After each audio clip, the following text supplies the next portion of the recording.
Olá pessoal, tudo bem com vocês? Estamos de volta aqui para mais um episódio aqui do Arquivos Secretos do Medo.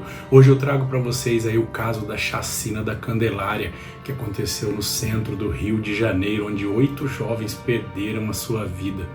Vamos acompanhar esse caso aí?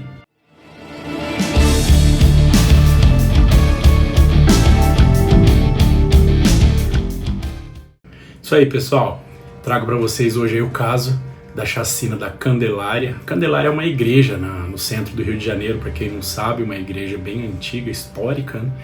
E ali na região é conhecido por abrigar muitos moradores de rua, crianças que vivem na rua. Então que no dia 23 de julho de 1993 houve uma chacina aí, 2 carros pararam na frente dos degraus ali na frente da igreja e atiraram contra dezenas de garotos ali que dormiam, adolescentes e crianças que dormiam ali na frente da igreja. 8 morreram e vários ficaram feridos. Mais tarde, segundo a investigação, descobriram que foram milicianos que atiraram nas crianças e nos adolescentes. Que milicianos é um grave problema lá no Rio de Janeiro, né? Como é conhecimento de todos aí. Já desde aquela época, 1993, já apresenta esse problema no Rio. Os milicianos eram donos ali dos pontos de drogas da região e os garotos estariam aí atraindo a polícia e atrapalhando o negócio deles. Um dos sobreviventes, Wagner dos Santos, ajudou a identificar os homens que atiraram contra eles e foi crucial aí para a prisão deles. Sofrendo várias ameaças aí contra a sua vida, ele entrou no programa de proteção às testemunhas. Outro sobrevivente aí dessa chacina de 1993, a chacina da Candelária, foi Sandro Barbosa do Nascimento.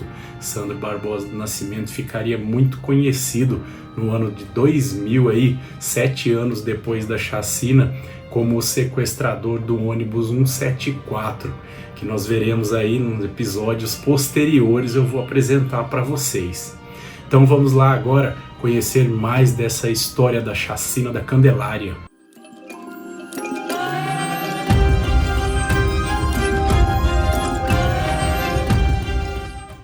Na noite de 23 de julho de 1993, pouco antes da meia-noite, um táxi e um chevette com placas cobertas pararam em frente à igreja da Candelária. Em seguida, os ocupantes atiraram contra dezenas de pessoas, a maioria adolescentes, que estavam dormindo nas proximidades da igreja. Posteriormente, nas investigações, descobriu-se que os autores dos disparos eram milicianos, que usavam a praça em torno da igreja como ponto de venda de drogas.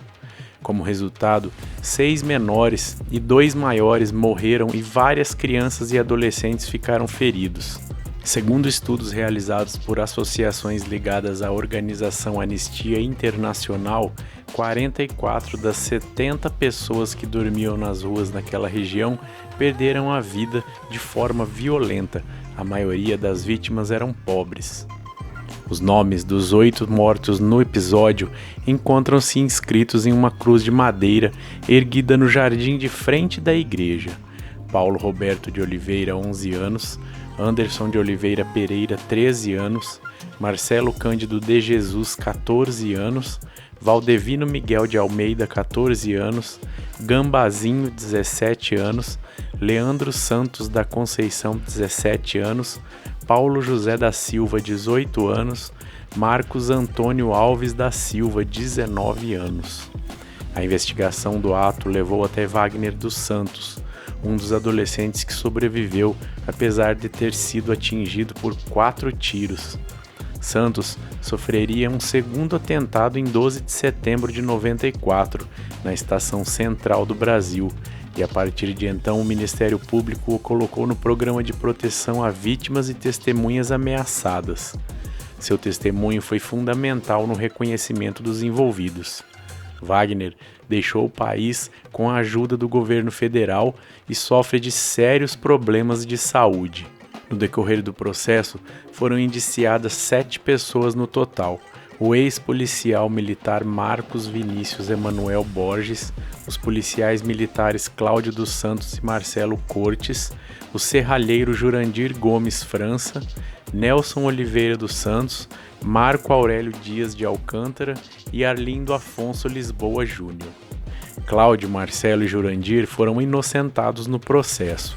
Arlindo ainda não foi julgado pela chacina, tendo sido condenado a 2 anos por ter em seu poder uma das armas do crime. Os outros 3, que já foram condenados, permanecem em liberdade beneficiadas por indulto ou em liberdade condicional. Marcos Vinícius Emanuel Borges, ex-policial militar, foi condenado a 309 anos de prisão em primeira instância, recorreu da sentença e, num segundo julgamento, foi condenado a 89 anos. Insatisfeito com o resultado, o Ministério Público pediu um novo julgamento. Em fevereiro de 2003, Emanuel foi condenado a 300 anos, mas permanece em liberdade. Nelson Oliveira dos Santos foi condenado a 243 anos de prisão pelas mortes da chacina e a 18 anos por tentativa de assassinato de Santos. Recorreu da sentença e foi absolvido em um segundo julgamento, mesmo após ter confessado o crime.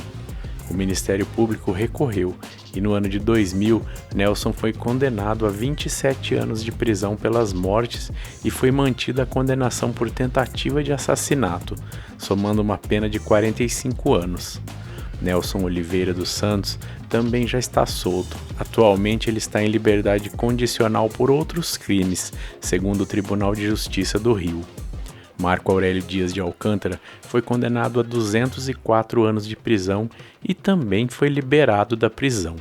Em 2023, 30 anos após o massacre, a maior parte dos sobreviventes já havia morrido ou estava desaparecida, com destaque para Sandro Barbosa do Nascimento, que praticou em 2000 o sequestro do ônibus 174 e logo em seguida foi morto pela polícia. E para Elizabeth Cristina de Oliveira Maia, conhecida na época como Bete Gorda, e uma das líderes do grupo dos jovens que moravam nas imediações da Igreja da Candelária, foi morta por traficantes em 2000, de acordo com a Polícia Civil do Rio de Janeiro. Wagner dos Santos, que havia sido baleado no aterro do Flamengo 4 horas antes da Candelária acontecer, desempenhou o papel de testemunha-chave do caso ao reconhecer os acusados. Enquanto se recuperava do ataque no hospital no corpo de bombeiros, entretanto, Wagner sofreu um segundo atentado, dos 4 que ao todo enfrentou depois da chacina. Cristina Leonardo, na época assistente de direitos humanos, auxiliou Wagner e outros sobreviventes e fez com que ele testemunhasse, incluído no programa de proteção a vítimas e testemunhas ameaçadas. Há na frente, à igreja, um pequeno monumento que relembra o acontecido. Ele é constituído por uma cruz de madeira que tem escritos os nomes dos jovens assassinados e uma placa de concreto. Essa mesma sofreu aparentemente ações de vandalismo, pois está bastante danificada, desmembrada do seu suporte e com sua epígrafe ilegível. Entretanto, para o aniversário de 30 anos do massacre, a Prefeitura do Rio de Janeiro reformou a cruz e revestiu a base com granito. O pedestal e a placa com informações foram igualmente melhorados. Em 24 de julho de 1999, foi realizada uma manifestação que constituiu também por uma intervenção artística, pintando 8 figuras na calçada em frente à igreja, lembrando os 8 mortos. Essa arte é visível até hoje.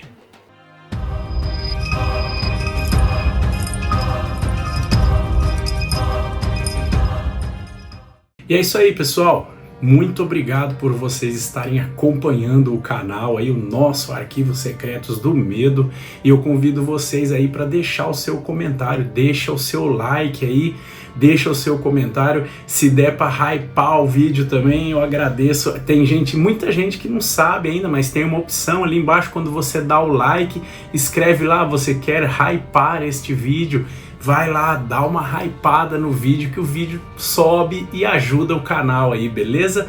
Muito obrigado, gente. Até a próxima. E não perca, assiste aí o caso de Eloá Cristina. Ela foi sequestrada pelo seu namorado e o desfecho foi totalmente equivocado por parte da polícia. A imprensa também contribuiu muito para que o final fosse trágico. Então, pessoal, quer acompanhar mais esse caso aí impressionante? Vou deixar para vocês aqui, tá? Tá aqui o vídeo. Acompanhe, não deixe de acompanhar aí. Muito obrigado, até a próxima. Falou!